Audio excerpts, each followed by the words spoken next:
Bom, a última parte então da aula de prescrição. Causas suspensivas da PPP, tá?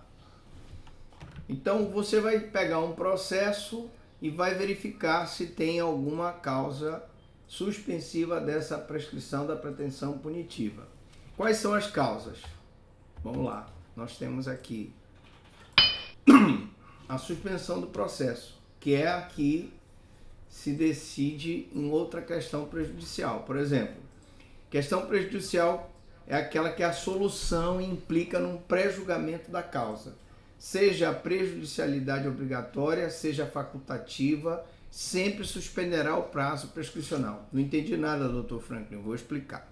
Lembra da questão do seu Miguel, lá, que teve um relacionamento com uma moça? Primeiro ele casou em Castanhal, depois ele fugiu de Castanhal e foi e casou com uma moça lá em São Sebastião. Lá em São Sebastião ele teve o caso com a Rita Lee, lembra? E aí lá ele então, a Rita Lee fez chantagem, denunciou ele para as outras filhas, descobriram que ele estava casado 2 vezes. Ele entrou com uma ação de anulação do primeiro casamento. A anulação do primeiro casamento é uma questão prejudicial, cuja solução implica num pré-julgamento da causa. Significa dizer que o processo de bigamia ficaria suspenso até que a sentença fosse julgada nesse processo que nós estamos analisando. Enquanto o réu cumpre pena no estrangeiro. É o caso, por exemplo, hoje, desses jogadores que são acusados da prática de violência sexual contra mulheres. E aí nós temos o caso do Daniel Alves, o caso do Robinho. Se eu tivesse um jogador cumprindo pena no estrangeiro, aqui o processo dele no Brasil ficaria suspenso.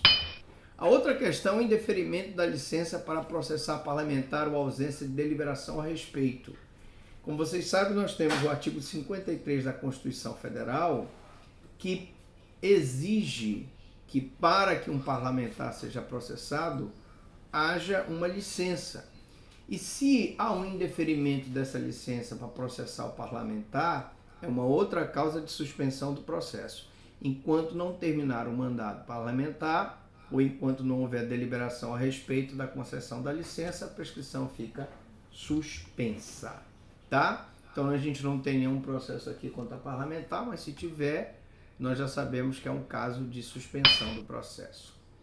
Durante a suspensão condicional do processo, aí é que eu vou chamar a atenção de vocês. Nós temos a suspensão condicional do processo e nós temos a suspensão do processo. Então vamos colocar aqui, eu vou colocar aqui no pente para vocês um exemplo. Nós temos aqui um processo que ele começou com um fato acontecido no dia 1º de 9 de 2022. Tá ruim nessa letra, mas eu vou ajeitar bem aqui. Oi. Que não está aparecendo essa imagem do PowerPoint. Não está aparecendo a imagem do PowerPoint? Deixa eu colocar aqui novamente aqui para vocês, não tem problema. Ver todos, ok. Permitir todos, vou permitir a entrada de todo mundo. Então, aqui, novamente aqui para vocês, vou compartilhar aqui na tela para que todos vejam, tela inteira.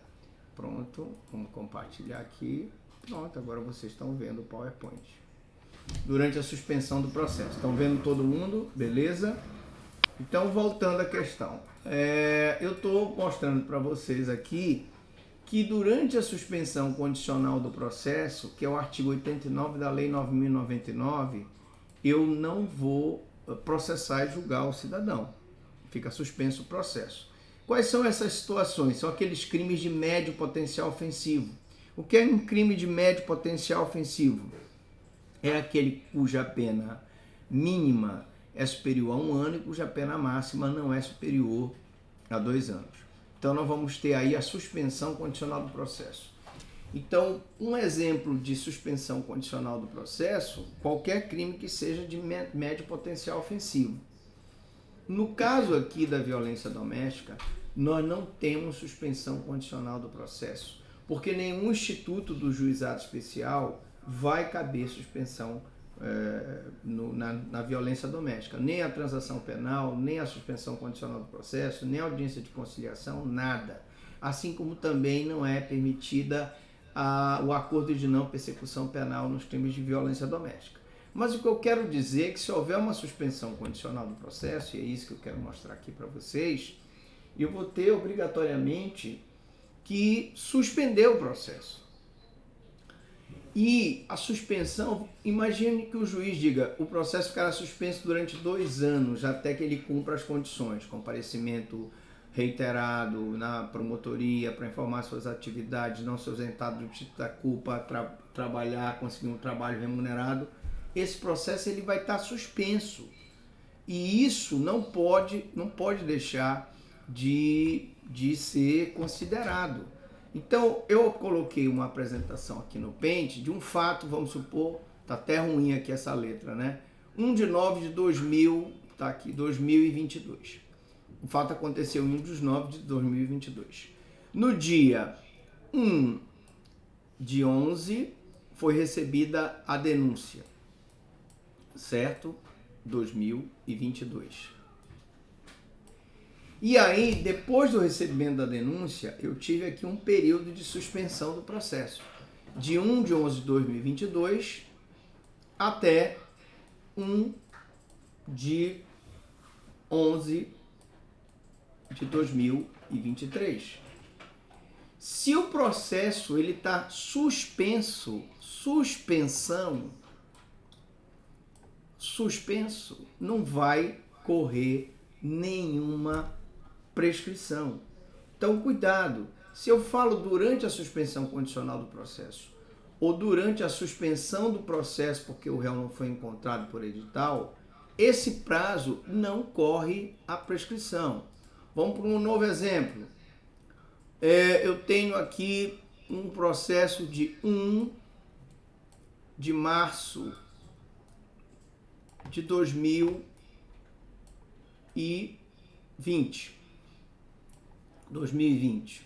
Tá ruim para sair aqui a letra porque eu estou fazendo no pendrive. Mas olha só, esse processo, enquanto ele está suspenso, imaginemos que a suspensão seja de 2 anos.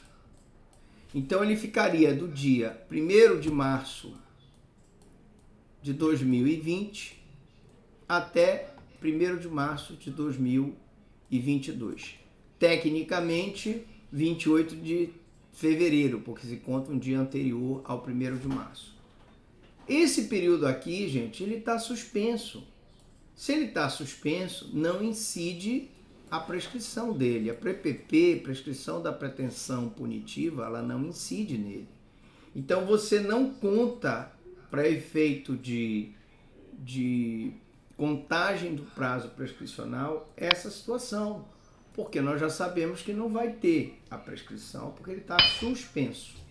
Réu revel citado por edital, mesma coisa, que não tenha defensor constituído, que foi a Lei 9.271 de 96. Suspensão não pode ficar indefinida. Então, a hipótese não pode se criar um crime imprescritível, porque a Constituição Federal, já mostrei para vocês no início da aula quais são os crimes imprescritíveis.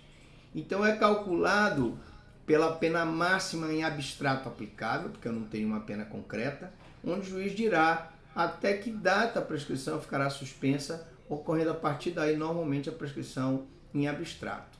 Então eu quero mostrar aqui para vocês, aproveitando que nós estamos aqui no Paint, e mostrar aqui um outro exemplo aqui.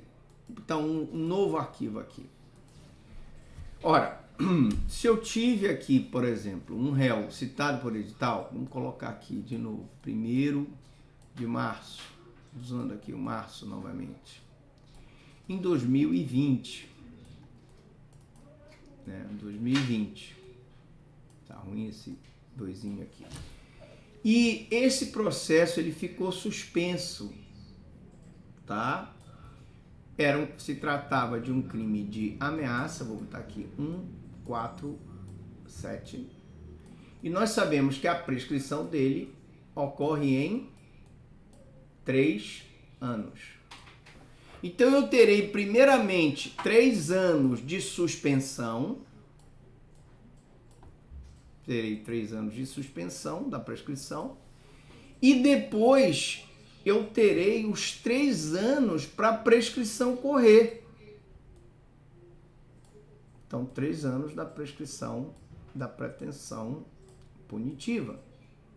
Significa dizer que em um crime de ameaça, eu teria, tecnicamente, um período de 3 anos de suspensão e um período de 3 anos para ele prescrever. Porque eu só posso suspender o processo pelo período de prescrição dele. Ora, se o crime de ameaça, a prescrição se dá em 3 anos, eu terei 3 anos de prescrição e 3 anos de suspensão. Mas se eu tivesse um outro crime, por exemplo, se eu tivesse aqui um crime de homicídio, no nosso caso aqui na violência doméstica, o feminicídio. Então eu tenho o 121 consumado, que ele prescreve em 20 anos. Eu teria tecnicamente aqui, primeiro, 20 anos de suspensão do processo, poderia até ter 20 anos de suspensão, para depois ter mais 20 anos para correr a prescrição da pretensão punitiva. Então, 20 anos da prescrição. Vou botar aqui prescrição. Pronto. Ora, então significa dizer que se o processo se trata de réu revel, que foi citado por edital, que não tem defensor constituído, o juiz vai suspender indefinidamente? Não, ele suspende pelo prazo de prescrição do crime, por um primeiro momento, e aí a partir do momento de suspensão, que é calculado com a pena abstrata, onde o juiz dará, então, a prescrição fica suspensa pelo prazo de prescrição, e logo depois se conta o prazo normal também de prescrição para que o crime efetivamente seja prescrito. Ah, mas se eu tiver, Dr. Franklin, uma pena concreta, eu vou calcular a prescrição em cima da pena concreta. Tá certo, gente? Então era isso. Eu acho que é só. Pergunta, alguma dúvida, alguma pergunta?